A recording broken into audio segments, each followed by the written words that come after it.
The Andy Pollin Show. We got to go after this with everything we got, thinking they're going to come with everything they got. I'll start off by saying I'm bored, I'm broke, and I'm back. The Andy Pollin Show on ESPN 630 starts right now. Well, the Commanders are back. They left some of us bored.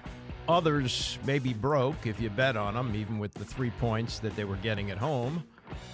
So it's a start. It's the beginning. It's week one. You try not to overreact to these things. It's been really a teardown when you look at it. You know, you can talk about how Dan Quinn said they were recalibrating, but they turned over just about half the roster. Looks like the previous 2 first-round picks are both busts. One is gone, and the other one probably will be gone, maybe even before the end of the season. Emmanuel Forbes can't play. That's one of the many storylines from week one. But we got football back, right? And it was, it was a full Sunday of watching football. And if you watch the Commanders game, yeah, there were some things that you can nitpick about. But you got to play the first one sooner or later, I guess. And it looks like they're going to be on to a 5th kicker since the offseason, since Joey Sly was sent packing. The Brandon McManus disaster has sent this team reeling with kickers. And right now, Cade York has a better chance of being the kicker next week than Sergeant York, who's been dead for a long, long time. My God. He missed a 47-yarder, he missed a 56-yarder, and he kicked one out of bounds on what is a Vakakta kickoff rule now, and it resulted in a touchdown for Tampa Bay. Baker Mayfield wound up looking like Patrick Mahomes. He threw 4 touchdown passes. The last time that a team threw 4 touchdown passes against this team, and I remember this well, this was the first game under the Dan Snyder ownership. They played the Dallas Cowboys on a hot day at FedEx Field, and it went to overtime, and Troy Aikman threw a touchdown bomb to Rocket Ismail past a worn-out Washington and out-of-shape secondary, and they were off and running with the Dan Snyder era. This was not the first game of the Josh Harris ownership. That was last year, but realistically it was because he didn't have time to do anything. They kept the same coaching staff and most of the people in place. So this is the start, really, of the new era, especially with Jaden Daniels, and well, I mean, there's not a whole lot of good here. There really isn't. The secondary was terrible. And Joe Witt Jr. is making the jump up from being secondary coach, which is what he was in Dallas when, by the way, they were lit up by Jordan Love and the Packers in the playoffs. He's now here with a secondary that looks terrible right now. I mean, all this hype about Mikey Sanderstill, and he may become a great player for them, but he was worked over by big receivers. Tampa Bay's big guys combined for some incredible numbers. Let me give them to you here. You had Chris Godwin and Mike Evans, 13 catches, 144 yards, and 3 touchdowns. And realize this, on the other side, where the Commanders rarely threw the ball, with Jaden Daniels running 16 times, the Bucs were down 3 defensive backs on a hot day. Zion McCollum, Josh Hayes, Bryce Hall all went out with injuries. And so, what were they doing on the other side of the ball? I know I'm jumping around from side to side, but there's so many things to look at in this game that it's hard to really pin down where things went wrong because so many things did. Now, what do you make of Jaden Daniels running the ball 16 times? He knows enough to get down. Robert Griffin III, that was part of his downfall. He never learned to slide. Daniels really isn't sliding. He's just kind of jumping forward and going down. Can this hold up for 17 games? No, I don't think it can. He had his helmet knocked off twice. The first touchdown that Washington scored, which was really their best drive of the day with a Brian Robinson 7-yard touchdown, the big play of that was helmet-to-helmet contact with Daniels, and that was a personal foul, which he celebrated. But it did, again, it knocked his helmet off. That's not good. This is not good for the long term. And it leaves you with questions as to how long it's going to take to fix this. And, quarterbacks just don't last with this running style. Patrick Mahomes in their opening game against Baltimore ran twice. I know Lamar Jackson ran for a ton of yards, but he's been doing this for a long time. And remember this, before he stayed healthy last season, the 2 seasons before he missed the last 5 games of the season. This is not a sustainable thing. So while they're trying to put a smile on this and talk about his leadership, and we'll get to some of the Dan Quinn comments on that, and the room for growth, and, the fact that he can run. I mean, there is that, that if he does need to run, he can run, but he can't be running 16 times a game. It just is not going to work out in the long run for them. That's not going to work. And so this now leaves them in a situation where they're playing, fortunately for them, a team that may be a bigger mess than they are. The Giants come to town on Sunday. They are early 2.5-point underdogs. And they looked even worse than Washington yesterday, and that may be the most encouraging thing, that they're now on their second contract with Daniel Jones, and it looks like the Daniel Jones show is about to come to an end. It got so bad that fans showed up outside the locker room after this 28-6 debacle and booed him leaving the player's entrance. His offensive tackle, Jermaine Elinor, said, today didn't go as expected. It's okay to be upset as a fan, but to come to the player entrance and act that way is inhumane. We will be better. This needs to be better also. Okay, but this is New York City. The fan base is a little different there. So is the press. It's a little more vicious than it is here. Mike Vaccaro, the New York Post, writes today, more than ever, week 1 of an NFL season has become a wonderland of overreaction. That's true. Happens every year. Chiefs lost their first game of the year last year. They decided to keep playing the full schedule. The first week is football's silly season. Players finally getting around to actually playing after the folly of preseason. And that, by the way, and that's something we'll get to, too, the preseason is more folly than it's ever been. It was at one point 6 games, then it became 4 games, so the last game was meaningless. Well, Jaden Daniels played 3 series in the entire preseason. 3 series, and I think it showed yesterday that he's not comfortable, especially with the speed of the game as it ramps up in the regular season. Vaccaro writes about the Giants. No need to jump either to conclusions or off a bridge, usually. Except for the second straight season, the Giants have now ignited such an enormous stink bomb in their first game, like last year in front of 81,000 disbelieving eyes, that I feel I'd be lying to you, dear reader, if I told you not to overreact, not to panic, not to suddenly wonder if you're reading from the same old script. And then he writes in capital letters, they were filleted and taken to school by Sam Darnold. Brian Burns said it about his Giants debut, in which he had 4 tackles and no sacks. They didn't surprise us. We knew what they were going to do, and they did it, said Kevon Thibodeau, who had 4 fewer tackles than Burns. And Vaccaro writes, you knew what was coming, and you still got boat raced? He said, and we know 479 words into this column, we haven't mentioned the words Daniel Jones. Jones was awful. Some of it was corrosion. Some of it was not yet reacclimating to the shocking speed of the game. Remember, he went out with a knee injury last year. But truthfully, a lot of the day looked like the Jones's greatest hits we've seen across the last 5 years. Inaccurate throws, sure, but a troubling mix of poor decisions and catastrophic ones. You start with that pick 6 that Minnesota's Andrew Van Ginkel took 10 yards home to pay dirt, that ended the scoring with more than 19 minutes still to play and ended the competitive portion of the afternoon program. And yeah, that was, and I was only seeing highlights on the Red Zone channel. They didn't televise it here.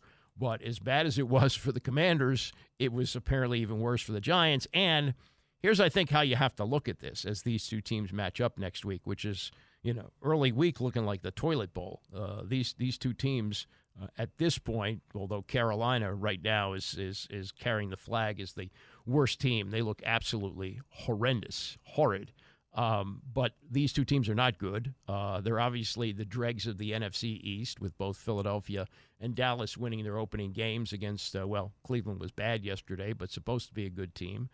And so we're looking at 2 teams, really, that could be jockeying for high positions in the draft next year. I know it's early.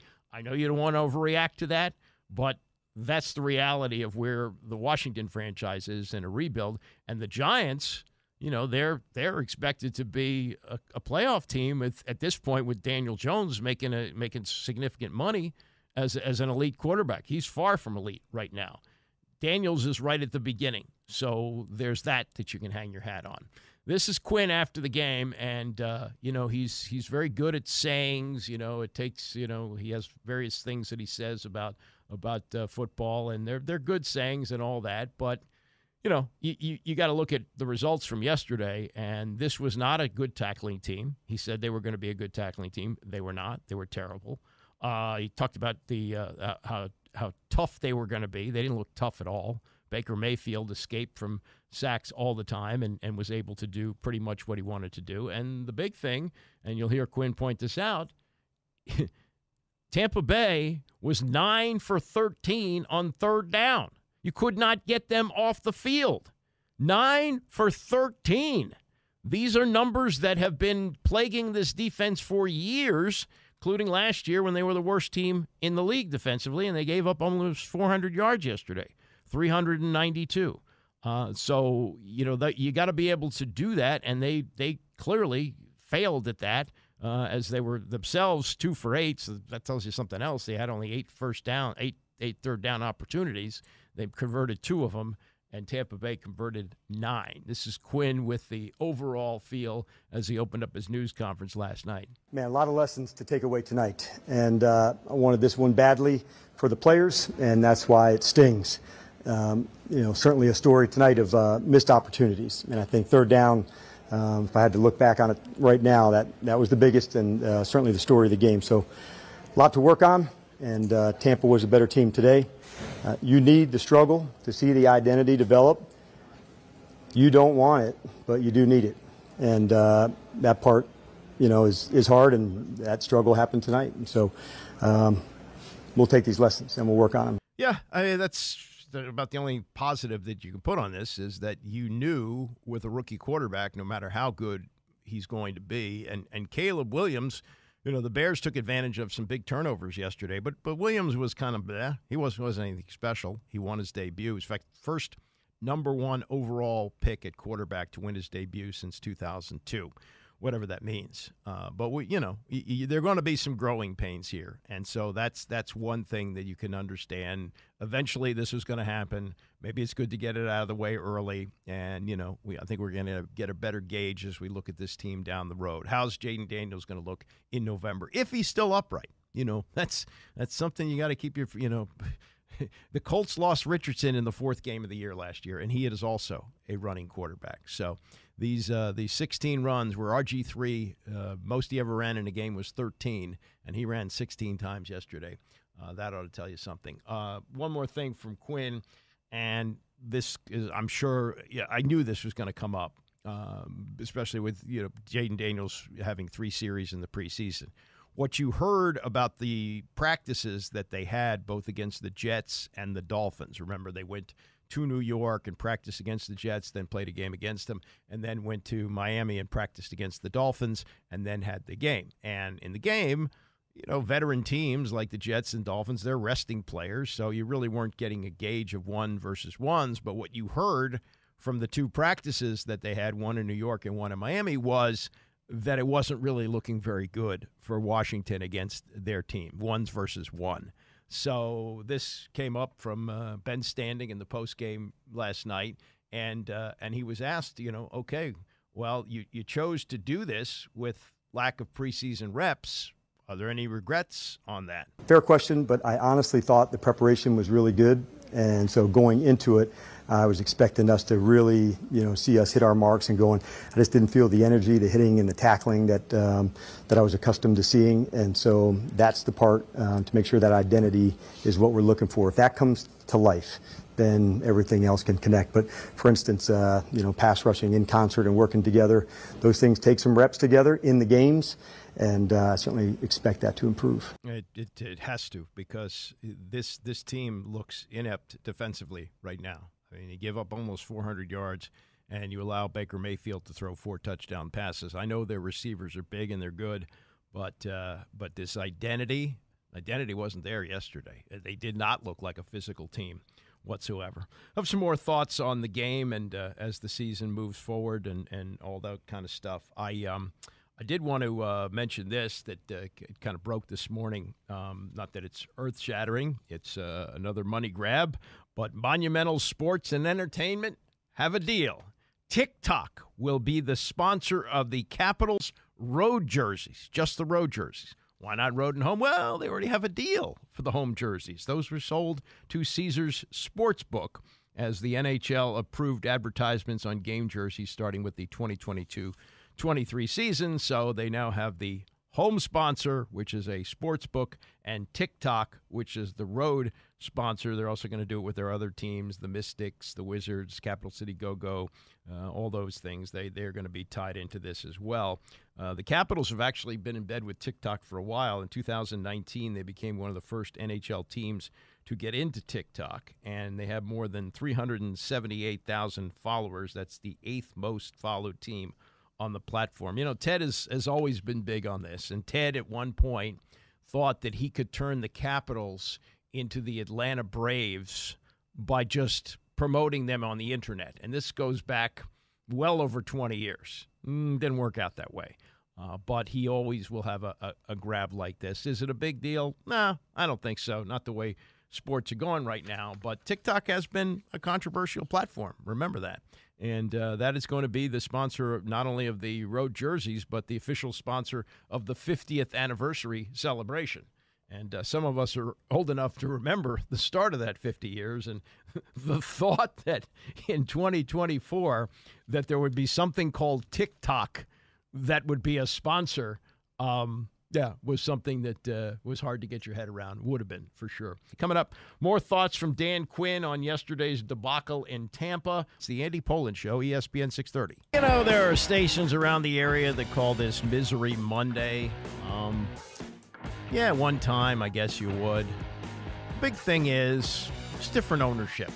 And the growing pains that they're going through right now with a young quarterback is going to happen. The defense, defense is a mess. That's got to be shored up.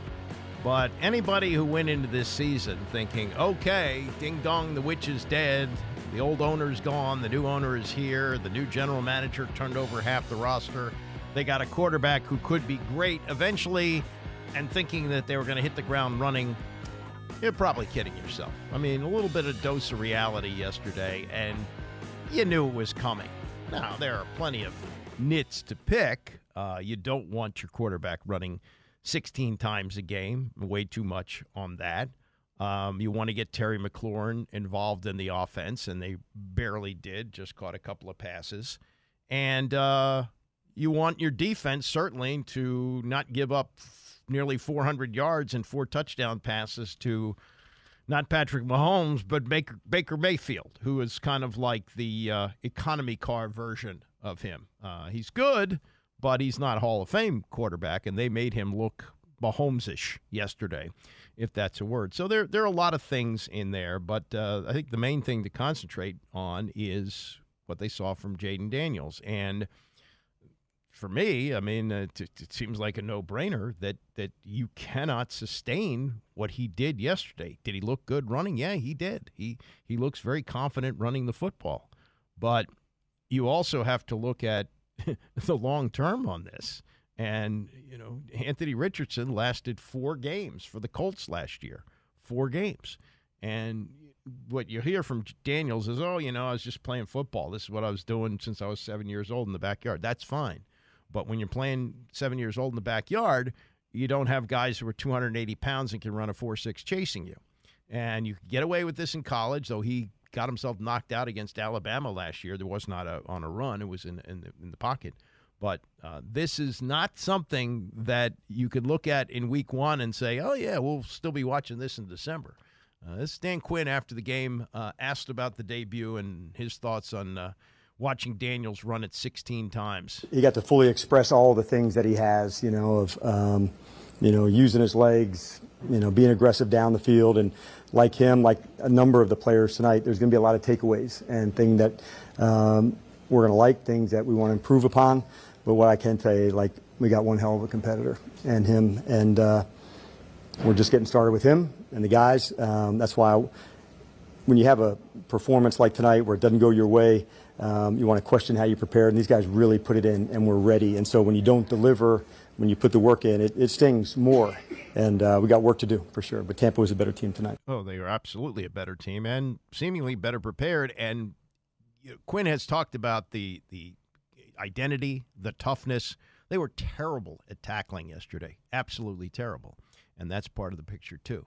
But the subject of Daniels is one worth exploring a little bit more. This was Daniels yesterday on how he had actually grade himself with the the numbers look good. 16 carries, 88 yards, 2 touchdowns, kind of blah in the passing game, but this was his self-analysis. I grade myself hard. We didn't win, so I'm a competitor. I like to win, but overall it went well, pretty well. There's some stuff that as an offense that we left out on the field, we got to execute better, but that's what it's a long season. We're going to move on from this. Okay. Now this is Quinn on the 16 runs that he saw yesterday, and given that that's not a formula for success. I mean, yeah, Lamar Jackson did it the other night against Kansas City, but he's been doing this a long time. And think about this: Lamar Jackson before last season, before he signed that contract extension, missed the last 5 games of each of the last 2 seasons. So if you're going to have a franchise guy, you got to have him available. And running him 16 times a game isn't going to fly. This is Quinn asked about the number of carries that he saw his quarterback have. I do know this. When the chances were there for him to go, I thought, he really nailed it. Like the sack on one, he's not going to like. He's going to want that. Like, there's going to be plays that he's going to want back. That said, like in the game, Nicky, this is like he was exactly the same as back in Ashburn. Confident, strong, clear-eyed about how to go attack. Going down to the end, hey, how about this play? Like he was just thinking and processing quickly. So I'd say, we'll have a better assessment on that tomorrow. But, man, it was right in his wheelhouse. Yeah, okay. He looked like he did in Ashburn. But Ashburn, he's got a different colored jersey on. You can't hit him. You can hit him here. His helmet came off twice. Daniel said, that used to happen all the time at LSU. Well, maybe. But that can't happen either, and one of the times his helmet came off, they called a penalty for head-to-head contact. He celebrated that, kept the drive alive, resulted in a Brian Robinson touchdown. But, again, not sustainable. More here from Daniels, and this is on the 16 runs that he had. I'm going to do whatever it takes to try to win the football game. I don't put a number or anything on how many times I'm going to run and stuff like that. But, I just try to do whatever it takes to help the team win the game. Publicly, he's okay with it. Quinn seems okay with it. We'll see what happens when they take on the Giants next week. But the one thing that Quinn takes away from this, and sure he's got to do this as his starting rookie quarterback here, but and there were some similar comments from Terry McLaurin after the game. He's always good at taking the company line, and he's been a great ambassador for the team. But this is Quinn on the thing that he likes most about Daniels at this point. They have such belief in him, and not just the other quarterbacks. I told you about a good quarterback room or other players, but like this, the guys here believe in him because of the work that he's put in. It's one thing when somebody comes in, but you still have to prove it. But over the time here with these players, they love this guy for what he stands for as a competitor, as a teammate, the work. And so that's why, man, he's going to go big. Okay, well, let's see how it goes. The interesting thing is they've got a team coming in here on Sunday maybe worse than them. Certainly they're a mess.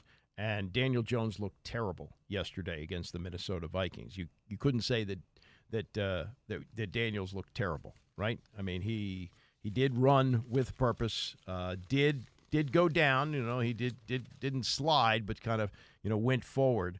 But again, I would be concerned about this. Now, as we get further and further away from the Ron Rivera era and look at it in the rearview mirror, what a flaming disaster this looks like.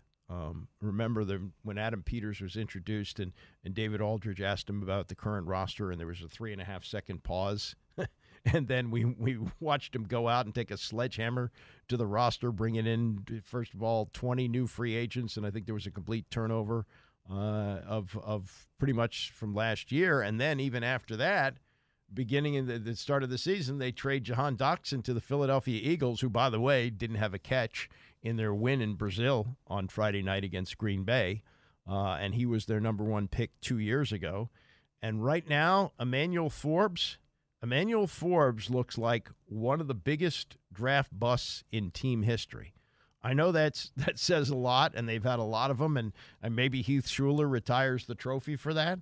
But Emmanuel Forbes, to me, can't play. And I've been watching football a long, long time. I can't remember a defensive back play like this. This is in the third quarter. Forbes fell behind in coverage, and he grabbed receiver Jalen McMillan's face. Now, this is Jalen McMillan, who's clearly the number 3 receiver on the Bucs. Mike Evans and Chris Godwin, they had their way. They had 13 catches for 144 yards and 3 touchdowns combined. I mean, they had no answer for them. So he's not even covering one of them. He's covering Jalen McMillan, grabs his face mask, and I've never seen this. He was called for 2 penalties. The Commander, for all the bad play and the way the game kind of dragged and one mistake after another, they only had 7 penalties. They didn't get the double-digit penalties. But 2 of them were on the same play.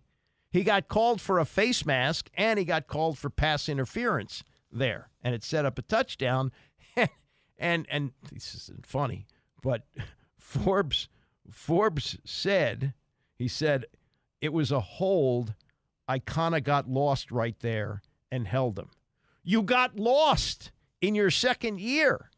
And how many times did we see this last year, like when A.J. Brown owned him in Philadelphia?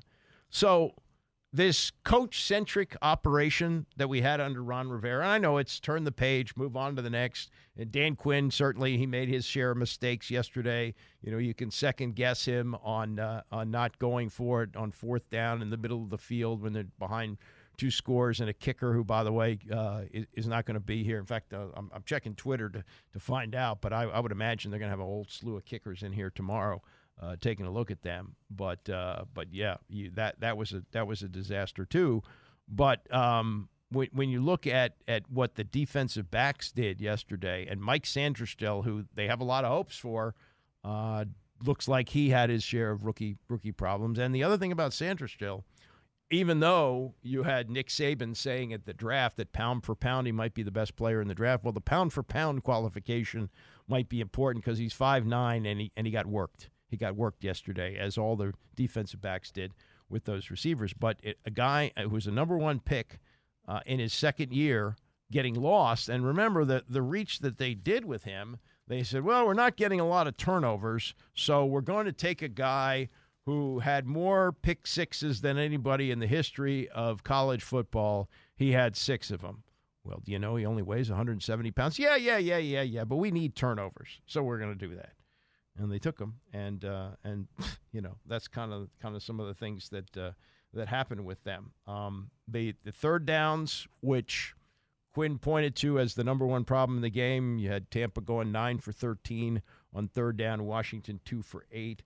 That was it, and that also leads to time of possession as Tampa was all able to hold the ball 7.5 minutes longer than they did, and those are the kind of things that you have to improve on, or it's going to be a big year of growing. Now, I remember when Robert Griffin III came out in 2012, and we were talking about him before the season started, and the feeling was, yes, Andrew Luck. Because there were some like saying, flip a coin. You might take Griffin, you might take Luck.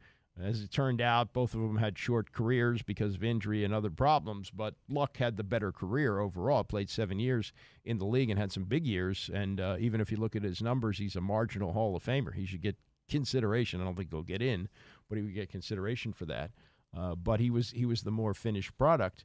And what we were saying about Griffin was, at the end of the year, we'll kind of know if they've got something there.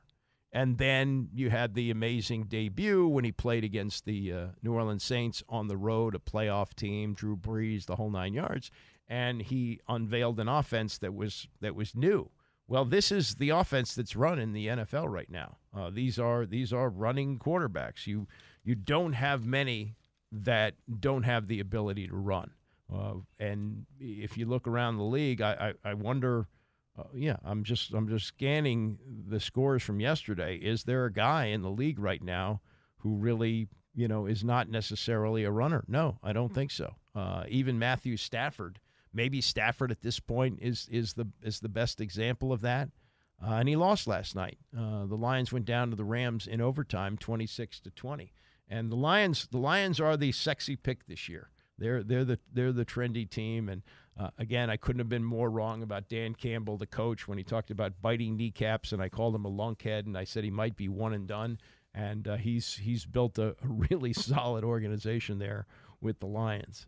So that might be something of a team to look to, as they took Jared Goff. This is the interesting kind of a bowl game there, because that was the quarterback trade, and the Rams offloaded Goff and said, here, you take his contract and run it out, and we'll take Stafford and give you a bunch of other things like picks. And what they've found is they say, oh, no, actually, they started this Goff car and it runs. And, a little bit of polish here and a little engine tinkering, and they've got themselves a franchise quarterback. And right now, at least off of last night, the game, of course, was in Detroit, but off of last night, they look like the better team. And as we move forward, we'll see how the season plays out. But again, I think you also have to look at week one, and you have to realize that you have to kind of take everything with a grain of salt because of the meaninglessness of the preseason. And if you think it's bad now, wait till they go to 18 and eventually when they get to 20. Because, what you're seeing now is especially veteran teams, figuring some things out in the early going because they didn't really play much in the preseason. That may be the Falcons, who could be a trendy pick this year, even though yesterday they scored only 10 points and lost to a Steeler team 18-10, with Pittsburgh not scoring a single touchdown. They were all field goals yesterday. So as you look around the league, there are some really, surprising scores from yesterday. None bigger than what New England did in going to Cincinnati and winning with like a 9-point spread. But I think also you have to look at this like my buddy Zabe says, it's a kaleidoscope league. And the way it looks this week is not necessarily the way it's going to look next week. And with the Commanders, we'll see what they do, see if they make some changes for next week. But I think Emmanuel Forbes is on his way down. What I would do with him is they have to keep him on the roster because his salary is guaranteed. But I'd make him inactive most weeks. And when you finally need a defensive back, put him on the field. But he can't play. It's pretty clear. He's too many games where he's been an absolute embarrassment out there, as he was again yesterday. Coming up, we'll get to Aaron Rodgers as he does take two tonight on his Jets debut. The last one lasted 4 plays. He's back at it on Monday Night Football, this time playing in his hometown in San Francisco. And Alex Smith, who's part of the ESPN pre- and post-game show, he's excellent. I mean, he never blew me away when he did news conferences here when he played, but he's really good, and especially in this case because these guys are tied together in history. Remember, when the 2005 draft happened, it was supposedly a coin flip between Aaron Rodgers and Alex Smith. Smith went number 1, and Rodgers tumbled all the way down the board to 24. Smith had a good, not Hall of Fame career. Aaron Rodgers became one of the best. Now you had Alex Smith coming back from a devastating leg injury, and now Aaron Rodgers will try to do the same tonight. We'll get to that and more as we continue. It's the Andy Pollin Show, ESPN 630. The Andy Pollin Show on ESPN 630, the sports capital. In case you're not familiar with our new lineup, Bram Weinstein is now at 11 o'clock, Tony Kornheiser at 2, and Bram, of course, called yesterday's game in Tampa, so he'll have some real good thoughts on what he saw yesterday close up as he does his show from 11 to 12 here on ESPN 630. The hope, obviously, for Jaden Daniels is that he becomes that franchise guy, that he becomes one of the few. And they are in a position to give him the kind of money that he will get probably 4 years from now. The way these first-round pick contracts are structured, he gets 4 years under the rookie deal. Then there's a 5th-year option, which they would have to pick up before the start of the 4th year. Or work out a long-term deal. And it's, hopeful that at that point they've seen enough and they realize that they need to do that. But these monster contracts, man, it's a slippery slope. And the quarterback that they're going to see here on Sunday, Daniel Jones, who, by the way, has played some of his best football against Washington. It's not that Washington's a good team, but he was awful yesterday. And And this note from Josh Dubow of the Associated Press: since signing a 4-year, $160 million contract with the Giants before last season, Daniel Jones has thrown more touchdown passes to the opposition, 3 pick sixes, than to his own team, 2 touchdown passes. So, that's scary. And then look at the Cleveland Browns, who sold their soul to the devil to get Deshaun Watson. He was not going to go there. He was going to be traded by Houston after all the sexual allegations and all the suits that were settled by women, the massage therapists who had sued him for sexual harassment. He had to go from Houston, and they were shopping him around, and he had a no-trade clause, so he had where he wanted to go, and he wanted to go someplace warm.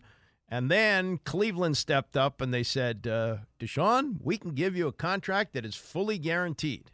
They crossed the line which NFL owners would not want to cross. They stuck together on this forever and ever and ever, never giving out a fully guaranteed contract. Yes, they gave contracts with great guaranteed money, but they guaranteed Deshaun Watson every penny of $230 million and even structured the first year of the contract so that he was only making $1 million because they knew there was a suspension coming, and in fact, it was 11 games. So he lost very little money on that.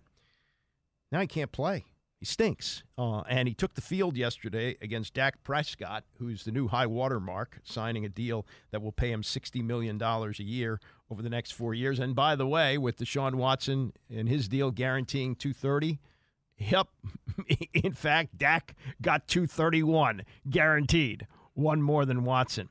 And I didn't watch any of yesterday's game because I was watching the Commanders who were up against them, so I don't really have much to say about the Tom Brady debut in the booth. I can tell you this, the interviews that I saw with him both Saturday and yesterday, he was really stiff. He's stiff as a board. He may loosen up. He may get a good feel for this.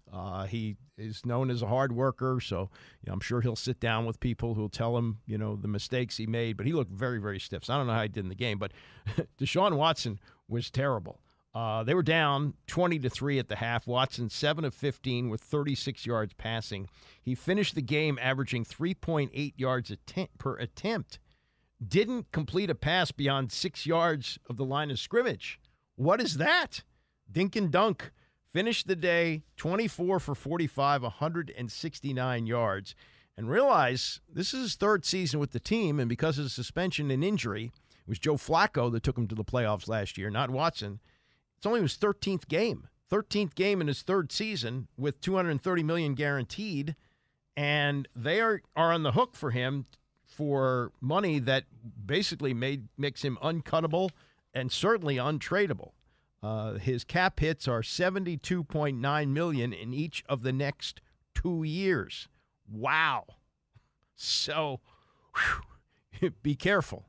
And that's not to say that you don't want to give Jaden Daniels a contract extension, but there are those that work out great, like Patrick Mahomes, whose deal is close to $500 million, and he's underpaid.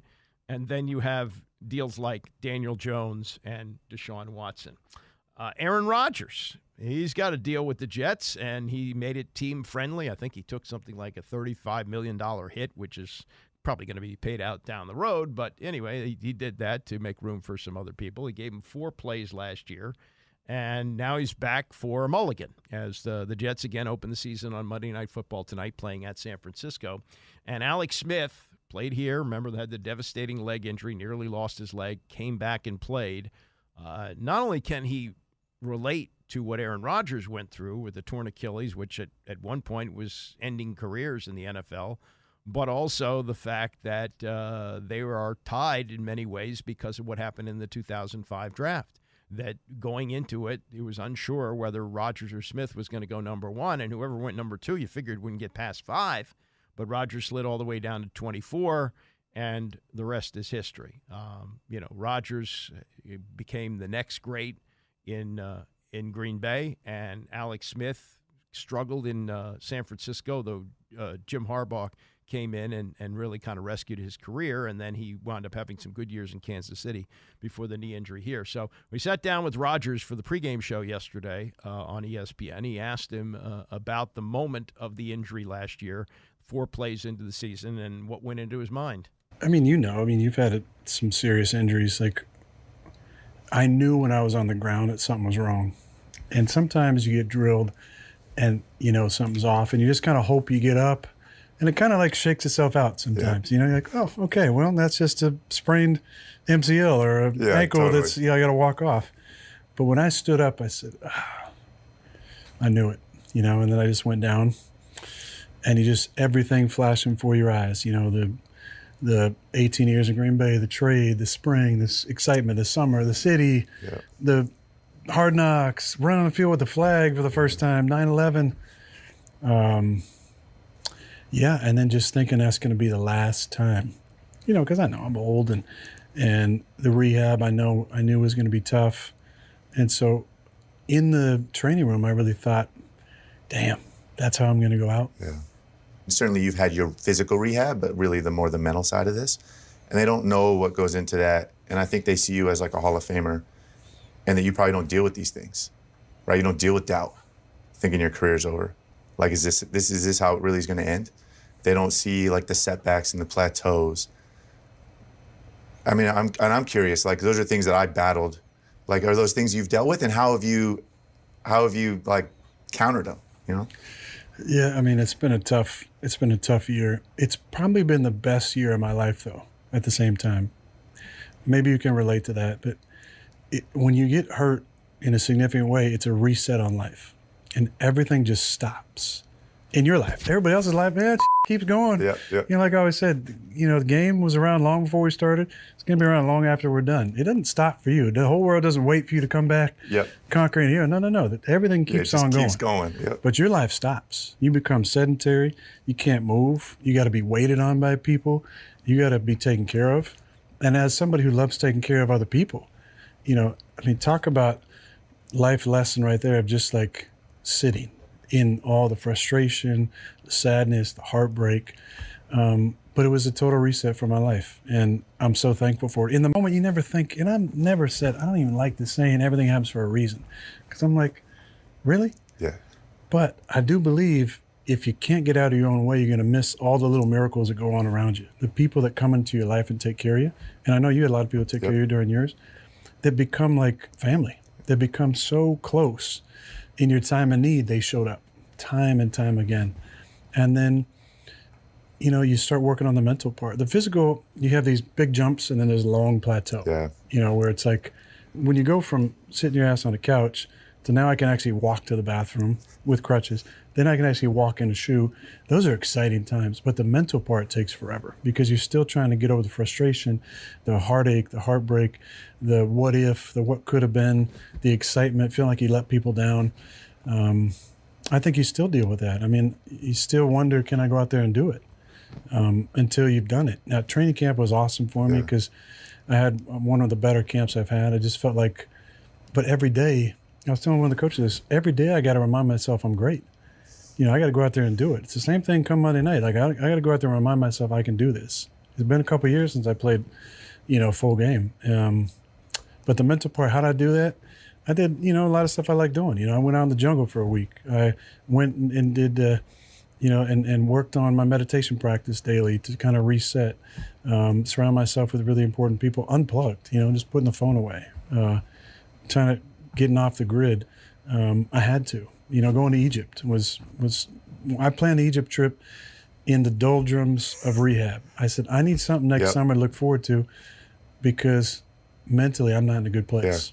So you got to, I mean, you have to have some goals on the horizon, not just the physical ones, but the mental ones to full body reset because it's not just the physical part. It's like you said, it's the mental part. That's Aaron Rodgers with Alex Smith. We'll see how all this Zen stuff plays out. The Egypt trip, which he's trying to excuse, that caused him to miss minicamp, which it's mandatory minicamp, and I think he paid an enormous fine for that. Not that he really cares, but that just because he planned it during his dark points of rehab doesn't mean that the trip couldn't be moved. You know, once he came out of rehab and they were getting ready for the start of the 2024 season, two things could have happened. One, he could have checked with his coach, which he never did, Robert Saleh. Hey, when are you having minicamp?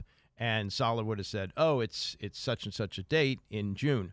Oh, I have a trip to Egypt planned. Let me see if I can move it. Or Saleh says, no big deal. We can have it the week before or the week after. But he never communicated with them. So, you know, this is one of those situations going into tonight. At the age of 40, having played 4 snaps in the last 2 years, that he better deliver. Because he's, you know, when he talks about himself, he says, you know, when I think about playing, I think about greatness, which I have achieved. You better do it again, because you have made this all about you. You know, you're always talking about having, going in the darkness and meditating and all that chazarai.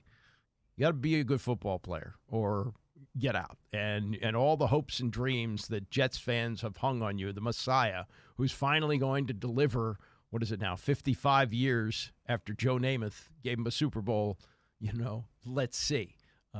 This is one more thing, and I think this is really the great part of the interview, where Alex Smith, they did a whole E60 about him, the leg injury that nearly cost him his life, nearly cost him his leg, and eventually coming back on the field to play. So who better to talk about this with Aaron Rodgers as he makes it back from a torn Achilles, what it's like to be the quarterback of a team and find your way back onto the field. My last year, when I came back, it was almost freeing in a sense. Like, I went to camp every day. I went to practice every day. Every game I drove, like, this might be my last. Like, and it was, like, freeing in a lot of ways. Like, is that at all, like, I mean, yeah, 100%. You know? Yeah, for sure. I think when you get on the other side of a major injury, you feel like you're kind of playing with house money. Yeah. And I said this towards the end of my career in Green Bay, but just having a little more awareness every single day, like not just going through the motions. You get on the bus, put your headphones in, you're just out of it. Maybe take them out every now and then. Maybe find a conversation in the locker room, grab somebody. Just being a little more intentional, because this game has given us so much. To like walk through this maybe zombie mode. I think you just miss out on a lot of really cool things. So I take the back roads every day to work. So it's a little longer drive. I just enjoy like my time in the morning to just think about how special it is to be 40, to still be playing, to still have a chance, to come to work with a team that has a legitimate chance to be one of the final teams. That's fun. So I don't take that for granted, and who knows what's going to happen. Love him or hate him, he's a lightning rod. He's playing in New York. He's playing for a team that's probably as desperate as any franchise in the NFL. And we'll see. You know, if he's great tonight, man, there's going to be a parade down Broadway. If he stinks, oh boy. And he has painted himself into this corner more than anybody else. You know, so it's boom. It's kind of boom or bust going into tonight as the Jets play in San Francisco. So over the weekend, we had an upset. Not just any kind of upset in college football, because they happen every week. But, you know, when I think of the great upsets in college, the one that comes first to mind for me, I don't know if it's the greatest upset ever, but I just remember when it happened 20 years ago, how shocked I was that Appalachian State went into the big house at Michigan and beat the Wolverines. They were probably top 5, certainly top 10 in the country, and they won that game. That was stunning. That's one thing to beat Michigan, and that's no small accomplishment. But realize Notre Dame. Now, Notre Dame has lost to Navy at home. That has happened to them. The Charlie Weiss era was a complete disaster. But Notre Dame is the University of football, right? I mean, when you think of the mythology of college football, it's all around Newt Rockne, played by Pat O'Brien in the Newt Rockne story, and Ronald Reagan as the Gipper, who famously says, when the boys are down, tell them to win one for the Gipper, and the Golden Dome and the church with Touchdown Jesus on it. You know, at one time, there were very few games that were televised college football, the way the contract worked out. They were on as often as possible. But more so than that, on Sunday mornings, Lindsey Nelson would do their highlights. And when there wasn't much sports to watch, believe me, as a kid, you're watching Notre Dame highlights. They were the team. And so when you look at what happened on Saturday, you have to look at this among the greatest upsets of all time in college football. You may be able to come up with a list that's bigger than this, but given Notre Dame being Notre Dame, for Northern Illinois to go into South Bend and for this to happen? 5 seconds left. NIU up 16-14. 62-yarder. Snap, hold, Jeter's kick. It's blocked! It's blocked! It's blocked! Picked up by NIU! Picked up by NIU! The Huskies have done it! The Huskies with the biggest upset in NIU history! They come to South Bend, Indiana, and they knock off the number 5 team in the country. NIU 16, Notre Dame 14. The football gods were shining down on NIU. All right, he's a young guy. I would have hoped he'd come up with something better than the football gods are shining down on NIU. But he was excited, and I just wanted to give you a taste of the excitement there. Now, they did beat Alabama 21 years ago. This is long before Nick Saban got there, but they beat them 19-16. That might have been Mike Shula as the coach then. I'm not sure, but this was the first win that they've ever had against a top 10 opponent, and it's a Notre Dame team that everybody, not everybody, but a lot of the college football analysts spent the week saying, "Oh, they went to Texas A&M and they won. Well, look at their schedule. They're in the playoff. It's a 12-team playoff. Everybody wants Notre Dame to be in it. They got a couple of tough games. They got to play USC, but look at the schedule. They're in." And then Northern Illinois goes to Notre Dame, and they win. They win the game. Sean Frazier is the athletic director at Northern Illinois. And if you're going to schedule Notre Dame, they're not coming to your place. You're going to go there. And you play what's called a guarantee game. It really means you're guaranteed to lose, which everybody expected. I don't know what the spread was, but I'm sure it was well into double digits. And you get $1.4 million for showing up. For a program like NIU, that's a big part of their budget. So he was happy to do it, happy to get the money, and as Sean Frazier said after the game, he was happy that Notre Dame was actually nice enough to schedule them in South Bend. Well, it was definitely something that, quite frankly, was a big to-do list. You know, I had a lot of folks saying, "Yeah, you can do a lot of things, Mr. Frazier, but we want to play Notre Dame. We want to play a top caliber of talent in Husky Stadium, and go get that done, make that happen." And that is something that, for me, I'm passionate about, having been a former player and a coach. So this was something when this happened with Jack Swarbrick, and God bless him, he is he's retired now, new administration, but, we plan these games out far in advance. So when we put it on the schedule, we just kind of circle it, and then we build around the schedule. So we had Notre Dame, and now, we have a really aggressive schedule. We play NC State, we're on the road.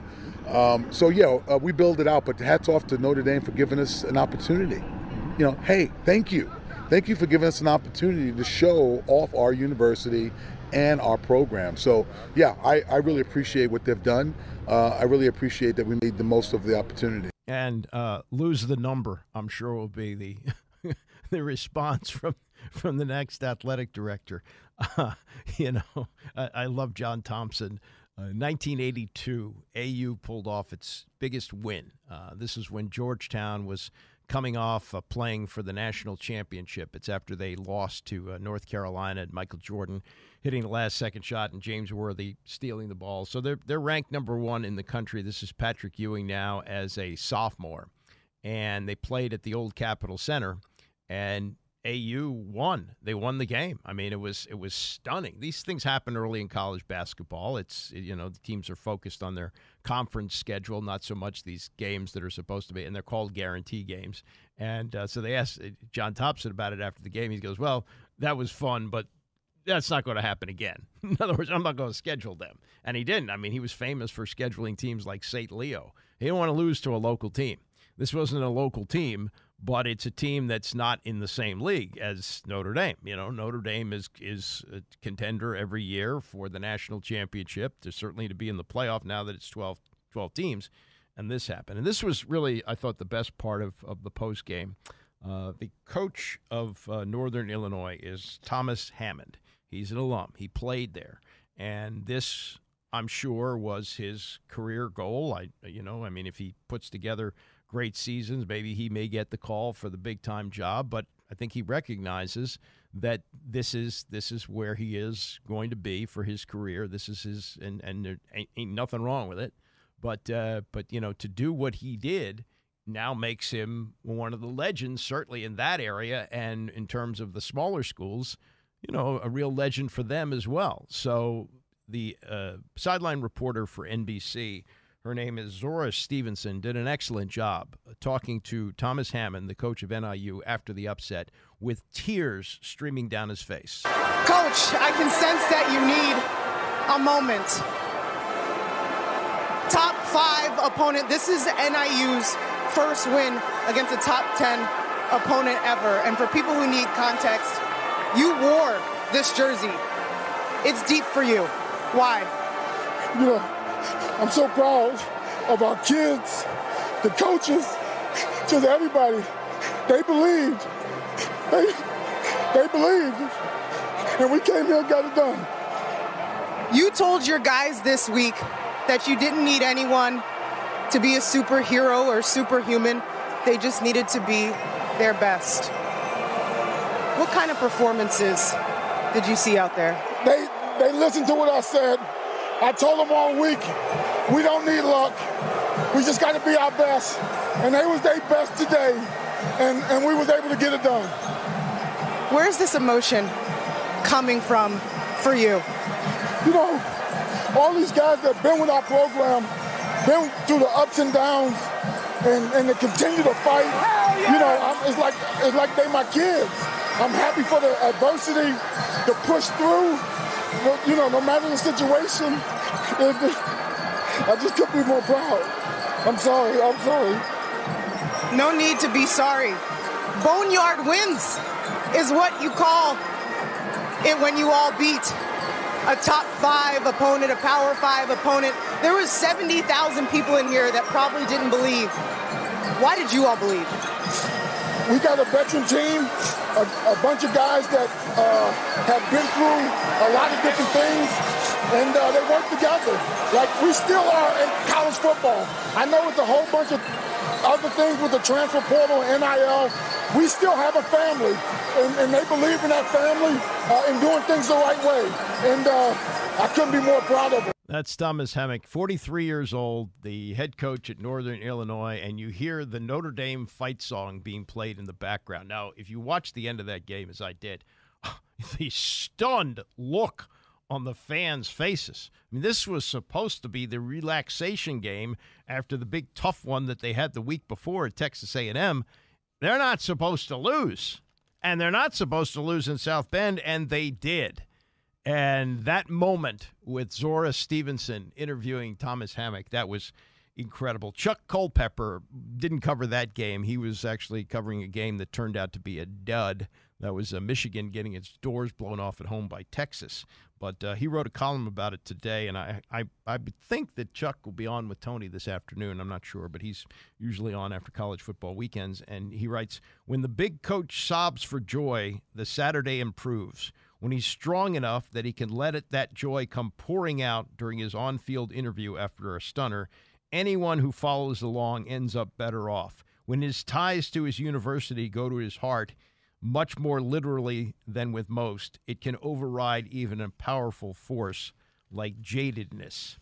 And Culpepper goes on to write, what a wonderland of outnumbered travelers Northern Illinois found in their day in South Bend as they produced one of those outcomes that leaps off the pages to startle the senses. Its 16-14 upset of a Notre Dame team that had looked so with it in the previous week at Texas A&M looked legitimate on the stat sheet. The Huskies outgained the Irish 388 to 286. They picked up 6 yards per play to 4.7. I told them all week we didn't need luck, Hammock said to Stevenson. It's unreal, said kicker Kanan Woodhill, who nailed the winning 35-yard field goal with 31 seconds to go. Ethan Hampton said it's a surreal experience, something I will remember forever. I caught it like it was like, oh my gosh, this is really happening, running back Ontario Brown, who rushed for 99 yards, set of his 83-yard slant touchdown reception from Hampton in the first quarter. You got to realize this, that for these guys and the names that I just ticked off that you probably will never remember, this is it for them, for their college experience. Maybe one or two of them makes his way to the pros, but this is the moment, and it lives with them for the rest of their lives. They don't have to buy a drink ever when they go back to campus. And, the whole Notre Dame mythology of this plays into it. It's not just that they beat any team, it's that they beat Notre Dame. And, when you're hearing Hammond interviewed and you hear the Notre Dame fight song in the background, you just recognize how chilling and unbelievable this is. And to capture that moment, it's really absolutely stunning. And unlike the NFL, where, okay, you have bad teams, and occasionally a really bad team will pull an upset. These things happen week to week in the NFL. Like, for example, the Patriots were the biggest underdog on the board yesterday, with journeyman Jacoby Brissett starting for them, because the feeling was, the offensive line is so bad, Drake May is going to get killed. At least Jacoby will know what to do with himself and won't embarrass anybody.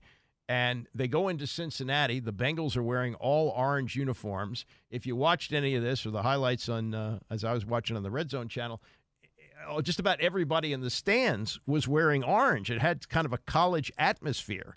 Joe Burrow is, well, I guess until yesterday, was the highest paid quarterback in the game, but he's in that $55 million a year ballpark. And he got outplayed by a journeyman in Jacoby Brissett. With Burrow and his dyed blonde hair, they produced only 10 points. And survivor pools all over the country. I mean, who didn't have Cincinnati in that game? This is the Patriots, who Bill Belichick left in a smoldering heap. And Gerard Mayo, who is a longtime assistant, okay, he's getting his opportunity. But this is a total reset for a franchise that has been the best in the history of the NFL, certainly over the last 2 decades. And they go into Cincinnati and they lose. But, you got to realize that the playing field is somewhat level, that the Patriots get to take advantage of the same salary cap as every other team. They get to take advantage of the draft, free agency. They have, their pick of who they want to hire. And they have a storied franchise. They have great tradition. Northern Illinois, no. They're playing on a different field. And to have gone into Notre Dame and slayed the giant, the old David versus Goliath, that resonates. And I would urge you to read Chuck Culpepper's column. And just if you haven't seen the video of the interview, we played the audio of the interview with Thomas Hammond. But I think when you really Hammock, when you watch it, you get the real feel and the chill for it, and it's just great. I mean, for all college football is, with the transfer portal and the collective and guys making millions of dollars and transferring wherever they want to go, you still have moments like that. And the game is just so good that all the other chazarai can't really kill it. And I really enjoyed that from Saturday. Bram is coming up next. I'll see you back here tomorrow morning at 9 a.m.